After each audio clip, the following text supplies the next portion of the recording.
Police প্রশাসন বিশ্ববিদ্যালয়ের মতো প্রতিষ্ঠানে দলীয় নিয়োগের বিরুদ্ধে প্রধানমন্ত্রী তার অবস্থান কিন্তু ইতিমধ্যে ব্যক্ত করেছেন, কিন্তু সমালোচকরা অভিযোগ করছেন তার সরকারের আমলে একাধারে পুলিশ প্রশাসন বিশ্ববিদ্যালয় এবং ব্যাংক, বাংলাদেশ ব্যাংকের কথা যদি বলি, সর্বত্রই এই দলীয় বিবেচনা আসলে প্রাধান্য পাচ্ছে।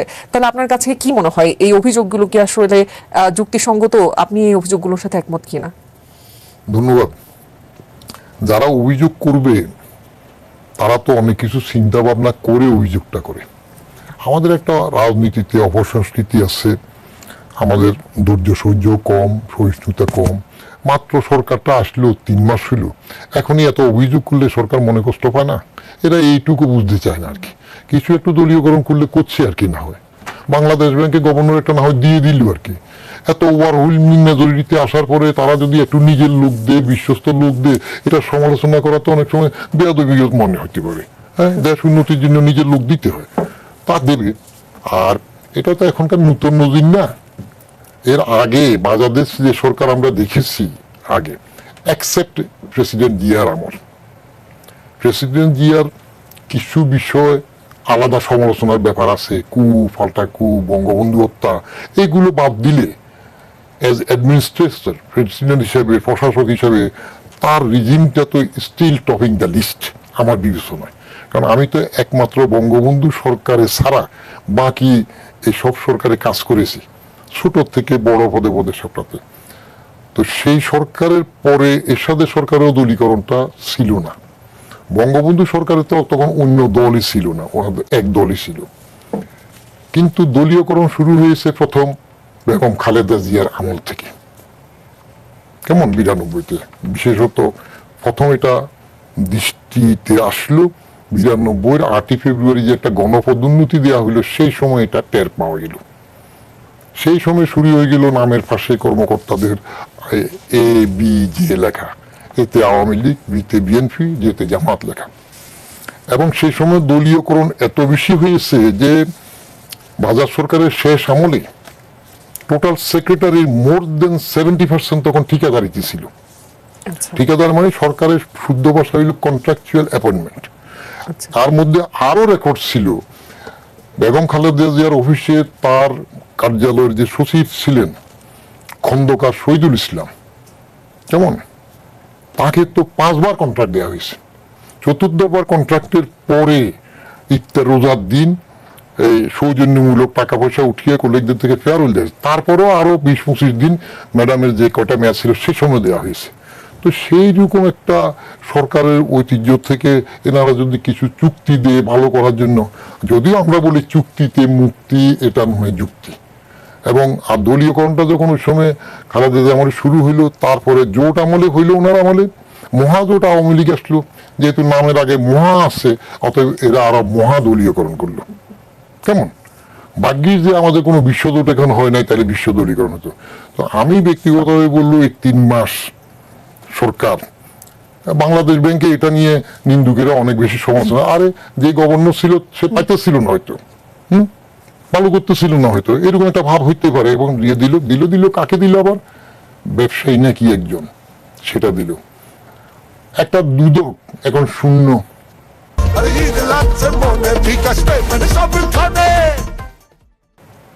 গত রাতে হইলো কিনা আর খবর টবর পাই নেই, অনেকদিন থেকে নাই, মোমেন্ট চলে গেল, নাই, দিতে পারে না। তো এত বড় একটা দল ওভারওয়েলমিং মেজরিটিতে আসলো, দুদকটা খালি পড়িয়া হতে পারে না।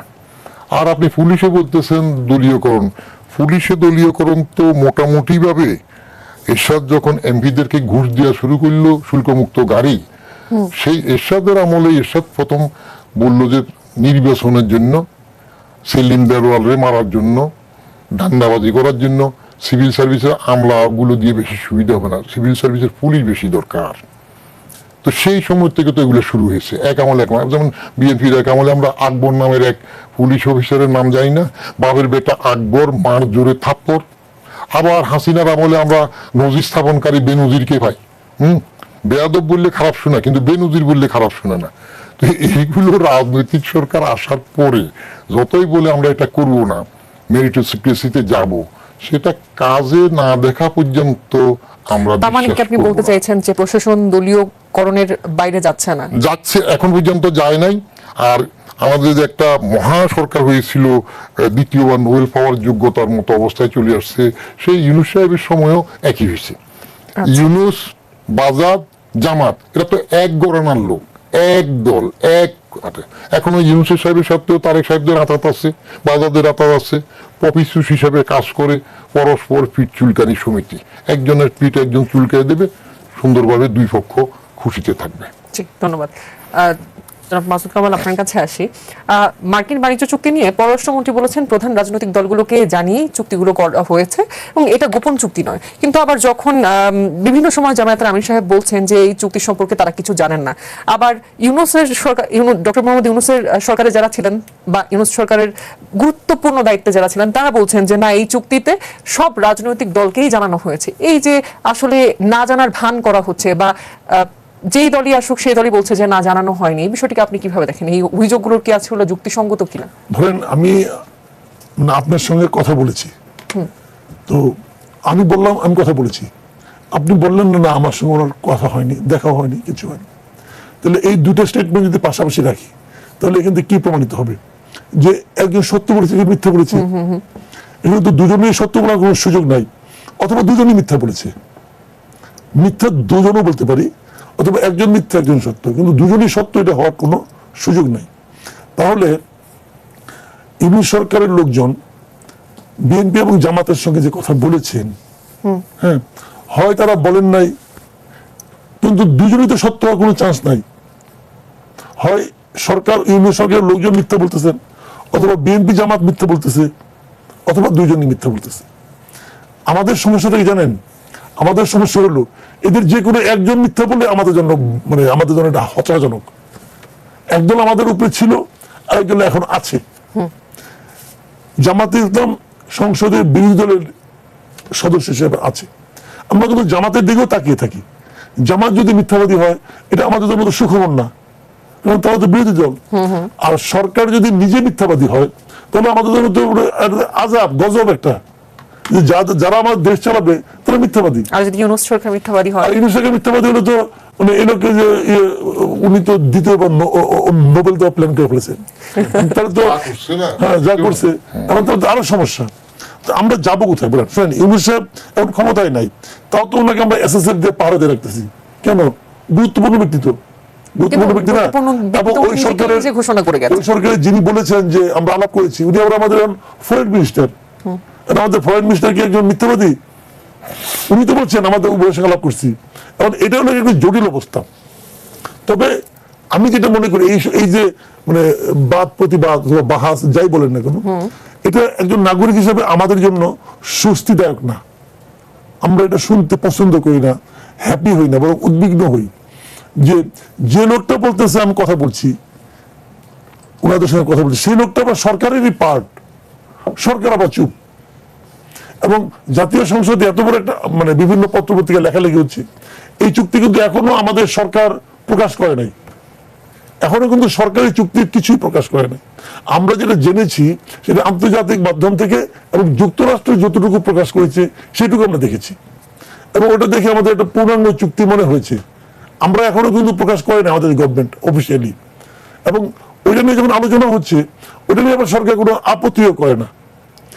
ওই চুক্তি যেটা নিয়ে আমরা যুক্তরাষ্ট্রের কাছ থেকে পেয়েছি বিভিন্ন মাধ্যমে, ওটা নিয়ে আমাদের সংবাদ মাধ্যমে লেখালেখি হয়েছে, বিশ্লেষণ করা হয়েছে। ওটা নিয়ে আবার যখন প্রশ্ন করা হয়েছে তখন আমাদের বাণিজ্য মন্ত্রী বলছে এটা খুব ভালো চুক্তি। তো আমার জানার খুব আগ্রহ যে বাণিজ্য মন্ত্রী যিনি আছে মুক্তাদির সাহেব, উনি কি আদৌ এই চুক্তিটা পড়েছেন? আমার সন্দেহ, এই চুক্তি পড়ার পর যদি কেউ বলে এই চুক্তিটা আমাদের জন্য খুব ভালো হয়েছে, তার মানসিক সুস্থতা নিয়ে আমার মনে সন্দেহ আছে। আপনি কারো কাছ থেকে, আপনি রাশিয়ার কাছ থেকে তেল কিনবেন কি কিনবেন না, এটা ডিপেন্ড করবে রাশিয়া এবং আপনার উপর। যে বেচবে সে বেচবে, আমি কিনবো, কিন্তু বলা হচ্ছে এক্ষেত্রে যুক্তরাষ্ট্রের অনুমতি লাগবে। এখন যদি মুক্তাদির সাহেবকে বলেন, সে বলবে সমস্যা তো নাই, যুক্তরাষ্ট্র তো আমাদের না চাইতে অনুমতি দেয়। যেমন জুন মাসের 13 তারিখ আনোয়ার আহমেদ বলেছেন যে এটি গোলাবারি চুক্তি। অবশ্যই, কারণ যুক্তরাষ্ট্র কিন্তু আমাদের এই জুন মাসের 13 তারিখ পর্যন্ত অনুমতি দিছে। তুমি বলতে পারেন আমরা তো চাই নাই, ওনারা নিজের থেকে দিচ্ছে, তো আমার এটা ভালো চুক্তি। এখন যদি এইভাবে উনি যদি ব্যাখ্যা করেন তাহলে তো ওনাকে নিয়ে কিছু বলার নাই, আমার ওনাকে নিয়ে তো কিছু বলার নাই। তাহলে আল্লাহর কাছে বলতে হবে, আল্লাহ এটা কি আমাদের মাথার উপরে চাপাইলা? এছাড়া আর কি বলবেন বলেন? তো অনেকগুলি পয়েন্ট, মানে আপনি কিছু করতে পারবেন না।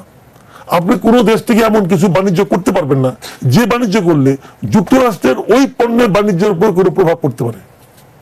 তো আপনি কিভাবে করবেন না ভাই?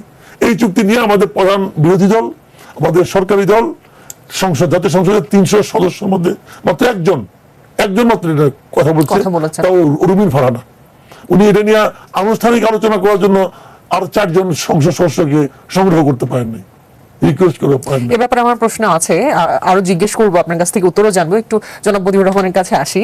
দেশের স্বার্থ নাকি বিদেশি দাতার নির্দেশে আসলে এই বাণিজ্য চুক্তি, সেটি আপনার কি মনে হয়? এবং ঠিক এই পর্যায়ে এসে সুশীল সমাজ আসলে কোথায় দাঁড়িয়ে আছে? আর আপনার কাছে সুশীল সমাজের সংজ্ঞা কি জানতে চাই।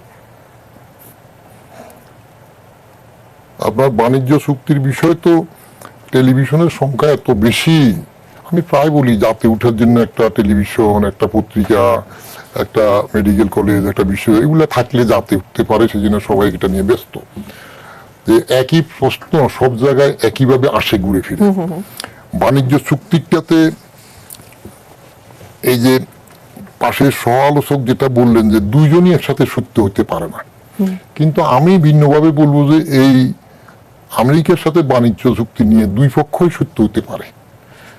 এখন তারা বলছে না আর কি, যে সময় খলিলের মন খারাপ হয়ে যাবে, একটু অসুবিধা হবে, তখন হয়তো ফট করে বলে ফেলবে। ওনার কি আসলে মন খারাপ হবে? উনি যখন আসলে উপদেষ্টা থেকে মন্ত্রী হলেন, তখন কিন্তু সাংবাদিকরা তাকে প্রশ্ন করেছিলেন যে আপনি উপদেষ্টা থেকে মন্ত্রী হলেন, তখন আবার তিনি বলেন যে আমি তো জোর করে আসিনি, আমাকে জোর করে নিয়ে এসেছে। আপনার ওনাকে ওনার তো মন খারাপ হওয়ার সুযোগ নেই মনে হয়। তো আমি ভালোভাবে চিনি, 79-এ জয়েন করেছে ফরেন সার্ভিসে, সুপিরিয়র পোস্ট এক্সাম 76-এর first boy, really brilliant, all cadre first হয়েছে। কিন্তু বিচারপতি লতিফুর রহমান যখন তত্ত্বাবধায়ক সরকার হলেন, প্রধান হলেন, সেই সময় কিন্তু আপনারা এই খলিল সাহেবকে দেখেন নাই, ওনার পিএস হিসাবে আসছে, আরেকজন ডক্টর মাহবুব ছিল, এখন মারা গেছে। এনারা আমাদের ত্রাণকর্তা হয়ে মাঝে মাঝে আসেন, ফরেন সার্ভিসে জয়েন করেছে, সেখানে একাধারে লেগে থাকবে না। আমাদের আগে আরেক তত্ত্বাবধায়ক প্রধান ফখরুদ্দিন সাহেব, উনিও তো বড় সিএসপি জাদরের অফিসার ছিলেন, তারা কি বাংলাদেশের সার্ভিসে লেগেছিলেন। এরা ভালো করে পরে এখানে একটু নামটাম হওয়ার পরে অন্যদিকে চলে যায়। খলিল সাহেবরা বাইরে যাবে, কার পক্ষ হয়ে কখন আসবে, কে তাকে ফুস করবে, সেটা বুঝতে আপনার বহু বছর সময় লাগবে। যে আমেরিকার পক্ষ হয়ে আসছে, সিআইএ পাঠাইছে, না ভারতের পক্ষ, না দুইটাকে ব্যালেন্স করার জন্য পাঠাইছে। আপনি ছোট্ট একটা কাজে দেখেন না, যে খলিলের পদত্যাগ দাবি করেছে বাজাদ, বাংলাদেশ জাতীয়তাবাদী দল উপদেষ্টা হিসেবে, সেই খলিলকে দিয়ে লন্ডনে ললিপপ ধরার সময় তারেক রহমান সাহেবকে রিসিভ করিয়েছে। তাহলে এইবার পদত্যাগ তো দূরে থাক, এবার এটা আবার আপনজন হয়ে গেল। এত আপনজন হলো যে ইউনূসে তার স্বার্থ রক্ষার জন্য তার প্রতিনিধি হিসাবে আবার বাজাদের মতো এত বড় একটা দল, তার একটা ফরেন মিনিস্টার খুঁজে পায় নাই, একমাত্র উপযুক্ত হইল খলিল। তো সুতরাং আপনার এগুলোর জন্য প্রশ্ন করি, আপনি রাগ করবেন না, আমি রাগ করি আমাদের না। বিভিন্ন আমার সময় গন্ডারের চামড়া, বলুন। যারা দলের বা বিভিন্ন গুরুত্বপূর্ণ পর্যায়ে থাকেন, তাদের আমরা স্যার না বললে বা আপনি সম্বোধন না করলে অনেক সময় তারা মাইন্ড করেন। আপনি যে আমাদের এখানে বসে তাকে খলিল খলিল বলে সম্বোধন করছেন, আপনার কি মনে হয় সে কোনো কারণে রাগটাগ করতে পারে বা মাইন্ড করতে পারে? কেমনে করবে? একসাথে আমরা ট্রেনিং নিলাম, একসাথে আমরা চাকরিতে ঢুকলাম, সে তো মন্ত্রী, তার কি এখন মনে থাকবে? মন্ত্রী হলো তো কি হলো, এই মন্ত্রী, আমি কি জীবনে তার কাছে যাব? আজ পর্যন্ত আমি কি কোনো মন্ত্রীর কাছে কোনো কাজে গিয়েছি? আমার পাশের রুমে আওয়ামী লীগের ওকা ছিল, যে বিরাট নেতা, একসাথে সার্কিট হাউসে, আমার তারা সব বলতেছে উনি আসছেন সড়ক মন্ত্রী, আপনার তো জানাশোনা কথাবার্তা আগে হইতো। আমি হ্যাঁ, কথাবার্তা আগে হয়েছে উনি মন্ত্রী হওয়ার আগে, এখন তো তার সাথে আমার দেখা করার দরকার নেই, অতএব সেগুলোর কিছু যায় আসে না। ইউনূস সাহেব তো আমাদের মাথার উপর রাখছিলাম আমি প্রথম, যে ইউনূস সাহেব আসার আগে তো আমি প্রথম বলছিলাম একই কথা বলি। 11 মাস এখন তাহলে কোথায় রেখেছেন? 11 মাস আগে আমি লিখছি যে ইউনূস সাহেব আসতেছেন, আসছে তো, ঠিক 11 মাস পরে উনি এসে গেলেন। ইউনূস সাহেব আসার পর তো বললাম তাকে 5 বছর সময় দেন, উনি এত সুন্দর কথা বলে, এত আশাবাদী, আমাদেরকে আশাবাদ করে, বিদেশের লোক আমাদের দেশে লাইন দেবে গ্রিন কার্ডের জন্য, তো তাকে 5 বছর সময় দেন। পরে বললাম আচ্ছা 5 বছর দিতে যদি কষ্ট লাগে, হাসিনা 24শে জানুয়ারি ইলেকশনের পরে যে 7 মাস থেকে গেছে, এই 7 মাস বাদ দিয়ে বাকিটা দেন। এরপরে মাস 2-3 যাওয়ার পরে এবার তো আমার ভিক্ষা দরকার, বললাম যে দরকার নাই, এখন বাঁচি, ভিক্ষার দরকার নাই, কুত্তা সামলো, তারে দিয়ে আর করা যায় না, এখন কোথায় রাখা হইলই, হ্যাঁ ফেলও করতে পারে না। বাণিজ্য চুক্তির মধ্যে বিরোধী দল কথা বলা বলতেছেন, আপনি বিরোধী দল পেলেন কোথায়? এখানে এখানে জাতীয় সংসদের বিরোধী দল কোথায় পেলেন? জামাত এবং বাজাদ, বাজাই বাংলাদেশ জাতীয়তাবাদী দল, আমার বাংলাদেশ বিষয়, সেটা আলোচনার বিষয় আছে। একই তো। আচ্ছা। তো এক দল, কেমন বিরোধী দল পাইলেন কোথায়? আর ইউনূস সাহেবের সাথে সম্পর্ক, সেটা তো ইউনূস সাহেব তারেক সাহেবের যে সংবর্ধনা দিয়েছে 25শে ডিসেম্বর, এটা কি বাংলাদেশের ইতিহাসে এরকম হলো? সেই এয়ারপোর্ট থেকে 60 ফিট পর্যন্ত কত হাজার হাজার গাড়ি, সৈন্য, পাহারা, ওদের নিরাপত্তার জন্য 5-7টা গাড়ি হইলে ভালো কিছু চৌকট লোক দিয়ে ফোঁ করে নিয়ে আসা যেত। হিসাবটা আমি মনে করি কিছু ট্যাকটিক থাকে, সুদূর প্রসারী হিসাবও। যে আমি এটা কারণ বের করে যেটুকু দেখলাম, সেটা হইল হাসিনা ইউনূসবাজি করেছে, ইউনূস আসছে হাসিনাবাজি করতে। হাসিনাবাজি করতে যাইয়া হাসিনার বাপের বাড়ি পর্যন্ত বাড়ছে, জাতির পিতার বাড়ি বঙ্গবন্ধু। কারণটা হইল বঙ্গবন্ধু 10ই জানুয়ারি 1972 তেজগাঁ এয়ারপোর্ট থেকে সরোয়ার্দী উদ্যান আগে রেসকোর্স যেতে 2.5 ঘন্টা সময় লেগেছে। অতএব তারেক সাহেব এবং 17 বছর পরে আরেকটা ইরানের খোমেনি হয়ে আসতেছেন, তাকে যদি এয়ারপোর্ট থেকে 60 ফিট আনতে 3 ঘন্টার বেশি না হয়, তাহলে এত বড় নেতা কিভাবে হবে? 300 ফিট সম্ভবত। সো রিওয়ার্ড করা হয়েছে। তো ওই যে উনি ফিট চুলটা দিয়েছেন ইউনূস সাহেব, লন্ডনে ললিপপ দৌড়াইয়া, এখানে সংবর্ধনা দিয়া, এখন তিনি আবার এই ফিট চুলটা দিতে যে ঠিক আছে, আপনি তো একা বেরোতে পারবেন না, ফতেঘাটে অসুবিধা, আপনার জন্য এরকম SSA প্রোটোকল, আগের নিয়ম টিয়ম বলে দিয়ে দেবো। চলছে এইভাবে আপোষে আপোষে, আমুরা মামুরা। আচ্ছা, এবার একটু আমি যে প্রশ্নটি করেছিলাম যে আপনার দৃষ্টিতে সুশীল আসলে কারা? আহা, সেটা জানতে চাই। আপনি সুশীল নিয়ে তো দেখে ফেললেন। আমার লেখাটা আমি সুশীল বলি ভাঙ্গা ভাঙ্গা রূপের কিনা। সুশীল, শীল হইল নাপিত। কেন বিপদে ফেললাম? শীল হইল তো নাপিত, তারা খেরি করে চুল কাটে। তো আপনি যদি ভালো নাপিত বলতে চান, তাহলে আমরা সুশীল হইলে না ভালো না। এই সুশীল সমাজ নাপিতদের ভালো থাকে না, নাপিতরা তো ভালো চুল কাটে, ভালো শেভ করে দেয়। ভালো শেভ না, নাপিতের সবচেয়ে বড় গুণ আপনি জানেন নাকি? তারা রাগ না করলে, সেটা হইল রাজা চাইলো যে এমন এক পোশাক বানাইতে হবে যেটা কেউ পরে নাই, কোনো রাজা পরে নাই। সবাই এক একটা পোশাক আনি পরায়, রাজা বলে যে অমুক রাজা পড়ছে, হয় না। শেষ একজন এক সুশীল নাপিত আসলো, বললো হুজুর আমি এক পোশাক বানাই দেবো, এটা শুধু জ্ঞানীরা দেখবে, আর কারো চোখে এই পোশাক দেখা যাবে না। তো নাপিত মাপটাপ নিল, এসে হাত হাত বুলাই দিল, রাজা ডোল শরৎ করে দিল। রানী আসে দেখে বলে যে এই কি অবস্থা রাজা, কেউ জ্ঞানী ছাড়া এই পোশাক দেখে না। সবাই জ্ঞানী হওয়ার জন্য মারা রাস্তায় বাইরিল। ওই বাচ্চা একটা বেকুব বলে ফেললো যে আমার রাজা দেখি নেংটা। তো এখন সুশীল সমাজটা অনেকটা আপনার সবাই তেল মারার জন্য, নিজের আখেরের জন্য। আপনাদের মিডিয়াগুলো দেখেন না, এই কয়দিন আগে হাসিনার স্তুতিবাদ করতে করতে এক একটা কিরম করতেছিল, আবার এখন একটু এদিকে চলে যায়। পত্রিকাগুলো দেখেন, সবাই একটু তোষামত চায়, পদ পদবি চায়, ক্ষমতা চায়। মানুষ প্রত্যেকে এক একটা কিছু নিয়ে বেঁচে থাকতে চায়। অতএব সুশীলকে দোষ দিয়ে লাভ নেই। জি, আমি আমার উত্তর পেয়েছি। জনাব মাসুদ কামাল, আপনার কাছেও একই প্রশ্ন আমি রাখবো। যেহেতু আমার কথা রাগ করবেন না, যেহেতু আপনাদেরকে সহজে সুশীল বলা হয়, আমি জানতে চাই যে আপনার কাছে সুশীলের ব্যাখ্যা কি? মানে বলা হয় কেন আমি জানি না, তো আমি শুনতে পছন্দ করি না। কারণ সুশীল কুশীল এগুলি কেউ অর্থ বহন করে না আমার কাছে। যে যার মতো কথা বলবে। এখন মনে করেন আমি বেসিক্যালি কি, আমার পরিচয় আপনি কি দিবেন? আমি সারা জীবন সিনিয়রটা কেন বলেন?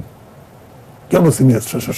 সবাই তো সাংবাদিক। আপনি যেহেতু আমার মাথা অনেকদিন ধরে সাংবাদিকতা করি, এই জন্য করেন। তো অনেকদিন মানে কতদিন করলে সিনিয়র? এটি নিয়ে কিন্তু বেশ প্রশ্ন আছে। কোনো মাপকাঠি আছে? মাপকাঠি কিন্তু নেই। নাই। আমাকে যদি আমি কি সবাইকে বলে বলবো ভাই আমাকে আপনি সিনিয়র বলেন না, তাহলে কি আমি জুনিয়র সাংবাদিক? খেয়াল করেন, এখন সাংবাদিক বললে তার আগে একটা জুনিয়র সিনিয়র লাগাইতে অনেক, প্রত্যেকটা মানুষ মনে হয় যে কেন যেন তাকে আলাদা একটা ক্যাটাগরিতে ফেলাইতে হবে। দরকার নাই তো ভাই, সবাই শেষে সাধারণ নাগরিক। এখন যারা সুশীলটা কে চালু করছে আমি বলতে পারবো না, এটা আগে ছিল কিনা আমার জানা নাই। এটা মানে ধরেন আপনার সেই সমাজের স্বাধীনতা যুদ্ধের সময় অথবা তার পর এই শব্দটার কোনো আদৌ অস্তিত্ব ছিল কিনা আমি জানি না। আমরা একসময় বলতাম বুদ্ধিজীবী, একসময় বলতাম যে মানে আপনার ইয়েদেরকে শিক্ষাবিদ, এরকম বলতাম। শিক্ষাবিদ বলতে আমরা বুঝতাম যে আপনারা যারা নাকি বিশ্ববিদ্যালয়ের শিক্ষক, এরকম মনে করতাম। এখন বিশ্ববিদ্যালয়ের শিক্ষকের যে চেহারা আমরা আওয়ামী লীগ আমলে দেখছি, বিএনপি আমলে দেখছি, দলীয় একদম মানে কি বলবো আপনাকে, মানে আমি ঢাকা ইউনিভার্সিটিতে পড়াশোনা করতাম। আমি যখন পড়াশোনা করতাম তখন ওখানে ভিসি ছিলেন ফজলুল হালিম চৌধুরী নামে এক ভদ্রলোক। এই ভদ্রলোক মানে এরশাদ আমলে এরশাদ সাহেব একবার বিশ্ববিদ্যালয় বন্ধ করে দিলেন। তো উনি বললেন যে আমি হলাম ভিসি, আমার সঙ্গে আলোচনা না করে আপনি বিশ্ববিদ্যালয় বন্ধ করলেন কেন? আপনি আচার্য, আমি তো উপাচার্য, আমি তো এটা থেকে শাসক। উনি এরপরে বিশ্ববিদ্যালয় খোলার পরে উনি এই বিশ্ববিদ্যালয় থেকে ভিসি থেকে পদত্যাগ করে উনি ঢাকা বিশ্ববিদ্যালয় ছেড়েই দিলেন, উনি চলে গেলেন রাজশাহী বিশ্ববিদ্যালয়, ওখানে উনি আগে চাকরি করতেন। আচ্ছা, তো ওই যে ব্যক্তিত্ব, ওই যে পার্সোনালিটি, তারপরে আমরা অন্য কোনো বিশ্ববিদ্যালয়ের শিক্ষক যেটা পাইছি, দেখছি যে ছাত্র হয়েছে, মানে শিক্ষক ইউনিভার্সিটিতে কয়েকদিন আগে স্টুডেন্ট ছিল, সে হয়েছে শিক্ষা প্রতিমন্ত্রী নাকি, তার কাছে আমাদের শিক্ষকরা গেছে ভিসি হওয়ার জন্য, তদবির করার জন্য, এটা আমরা দেখছি। পরে যারা ভিসি হয়েছে 91 থেকে যে হয়েছে আমি দেখছি, তো এরা তো তখন এরা হলো গিয়ে শিক্ষাবিদ, এরা বুদ্ধিজীবী। বুদ্ধিজীবী মানে কি? বুদ্ধি বিক্রি করে খায়, মানেটা কি? এই সমস্ত বিশেষণ আসলে অপ্রয়োজনীয় বিশেষণ। এই বিশেষণগুলি দেওয়াই হয় কিছু লোককে, আমার যেটা মনে হয় যে পরোক্ষভাবে অপমান করার জন্য দেওয়া হয়, কোনো দরকার নাই তোরে ভাই। ঠিক আছে, যেহেতু সুশীল বললে আসলে যেহেতু পরোক্ষভাবে অপমান করা, এই সুশীল শব্দ ব্যবহার করে আমার একটা প্রশ্ন ছিল, সেই শব্দটি বাদ দিয়ে সেই প্রশ্নটি আপনাকে করছি। প্রধানমন্ত্রীর তথ্য সম্প্রচার বিষয়ক উপদেষ্টা ডাক্তার জাহিদুর রহমান বলেছেন, যুক্তরাষ্ট্রের সঙ্গে হওয়া বাণিজ্য চুক্তি বাতিল নয়, বরং সেটি পর্যালোচনা করবে সরকার। তো সুশীল শব্দ যেহেতু বাদ দিয়ে দিয়েছি, বলি সমাজের একটি বড় অংশ এটি বাতিল চেয়েছে, কিন্তু এই যে সরকার পর্যালোচনা চাচ্ছে, এই দুটোর আসলে কনফ্লিক্ট তৈরি হবে কিনা, বা আসলে এই যে পর্যালোচনা কি যৌক্তিক কিনা? শুনেন, এই জাহিদুর রহমান সাহেব উনি তো একসময় টকশোতে আপনাদের এখানে জি এসেছেন। এখন টকশোতে যারা বসেন সাধারণত, আপনারা একটা প্রশ্ন করেন, প্রশ্ন কমন না পড়লে তো একটু কথাবার্তা বলে মাঝে মাঝে ঘুরে, পরীক্ষা হলে কি হয়, প্রশ্ন কমন না পড়লে প্রশ্নটা ছেড়ে দিয়ে চলে আসে। তো এখানে তো ছেড়ে দেওয়ার কোনো উপায় নাই। আপনি আমাকে প্রশ্ন করলেন, বলতে পারবো ভাই প্রশ্ন কমন পড়ে নাই, প্রশ্ন বদলাই দেন, এটা বলতে পারবো? কেউ তো বলে না। অনেক কিন্তু টকশোতে অ্যাঙ্করিং করেন, কেউ বলে না। তো তখন কিছু না কিছু বলে। তো জাহিদুর রহমান সাহেবের ওইটা হয়েছে, উনি এখন সরকারে গেছেন, এখন এই প্রশ্ন ওনার কমন পড়ে নাই, এখন কমন না পড়ে কিছু যেটা বলতে হবে, বলতেছে পর্যালোচনা করার সুযোগ আছে। তারপর পর্যালোচনা করেন না কেন? আপনার সুযোগ আছে কি না আছে এটা আপনি কেউ জিজ্ঞাসে? এই ঘটনা ঘটছে 9 তারিখে, ফেব্রুয়ারি 9 তারিখে। এতদিন পর্যন্ত যদি থাকে কিছু একটা যেটা নাকি আমাদের ভালো না, তো যদি আছে কিনা আপনি দেখেন না কেন? আপনি বলেন যে আমাদের স্বার্থ বিরোধী কিছু আছে কি নাই, আপনি একদিন দেখেন নাই? পত্রিকার একজন রিপোর্টার, একজন মানে লেখক, সে এটা পর্যালোচনা করে একটা রিপোর্ট লিখলো, আপনি বলেন না কেন এই রিপোর্টটা ভুল, এই রিপোর্টটা ওই পয়েন্টে ভুল, এটা বলেন। আপনি বলতে চাচ্ছেন যে যদি কিছু থাকে সেটাকে আমরা পর্যালোচনা করব। তো যদি কিছু আছে কি না আছে এটা কে খুঁজবে? আমি খুঁজবো নাকি আপনি খুঁজবেন? আপনারা খুঁজবেন। আপনি কি এখন পর্যন্ত পর্যালোচনা করে কিছু পাইছেন? কোন ভুল পাইছেন, ভালো পাইছেন? সেটা করেন না কেন? এইগুলো হলো কি ওই প্রশ্ন কমন না পড়লে যেটা হয়, মানে আর্টসের মানে জানি ভাই বোর্ড শিখা গেছে গরু রচনা, গরু নিয়ে ওই আপনার নদীর পাড়ে দাঁড় করাই দিয়ে আসে, যদি নাম্বার পাওয়া যায়। উনি এই কাজ করতেছেন। তো এটা হয় কি মানে যখন নাকি মনের ইচ্ছা, মানে আপনার নিজের চিন্তার বিরুদ্ধে কিছু বলতে হয়, মিথ্যা কথা তো বলতে হবে, বানায় বানায় বলে কি বলবে এগুলি বলে। আপনি দেখবেন জাহিদুর রহমান এখন কিন্তু কোনো টক শোতে আসেন না, উনি একা আসতে চান, বলে আমাকে একা নিতে হবে। তো একা নিলে আপনার সাথে আরব কে লাভ, কি লাভ? আমাদেরকেও বলেছেন এই কথা, একা আনতে হবে ওনাকে, ওনাকে একা না আসবে মন্ত্রী কি বলতে টকশো করতে দেখছি, মন্ত্রী আসছে, অন্য সাংবাদিক আসছে, অন্য একজন আসছে, উনি কথা বলতেছেন, তা না ওরা ইজ্জত যাবে, ওরা ইজ্জত যাবে কি হবে? উনি একা আসলে ভয় পায়, ভয় পায় এই কারণে যে আপনি মনে করেন কি ভয় পাচ্ছেন উনি? ভয় পাইলে যার সঙ্গে আসবেন সে যদি এমন কোনো বেমাক্কা কোনো একটা লজিক দিয়ে বসে, তার জবাব তার কাছে নাই, তখন সে কি করবে? গভর্নমেন্ট বলবে যে এত জায়গায় যাও, কোনো যাইও না।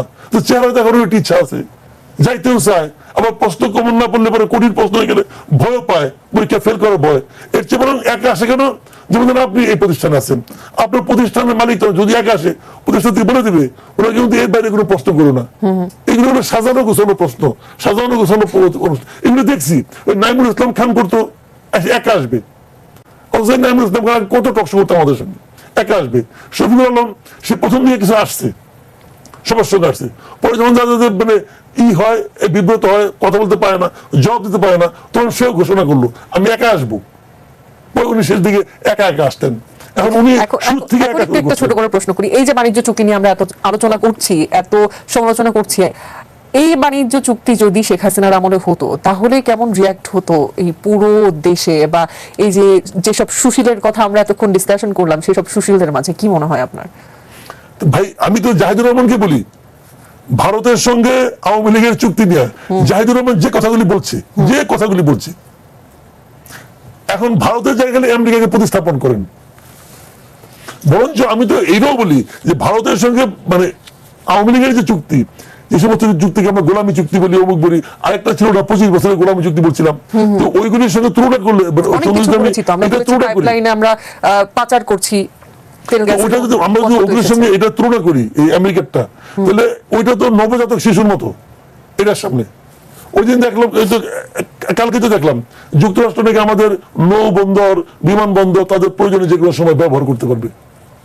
এরকম একটা চুক্তি ইন্ডিয়া সঙ্গে হইলে পরে থাকতে পারতেন দেশে ওনাদের এই বিপ্লবীদের। এখন সব বিপ্লবী চুপ, কই এনসিপি, কই এনসিপি বিশাল বিপ্লবী, কই তারা চুপ। সীমান্ত নিয়ে মাঝে মাঝে কথা বলে এইগুলি লোকজন বলে যে তারা এদের মধ্যে নাকি দেশপ্রেম আছে, অমুক, কি বলবো এটা, হাসি উঠে। কই জামাত, কই চুপ, একটা কথা বলে না।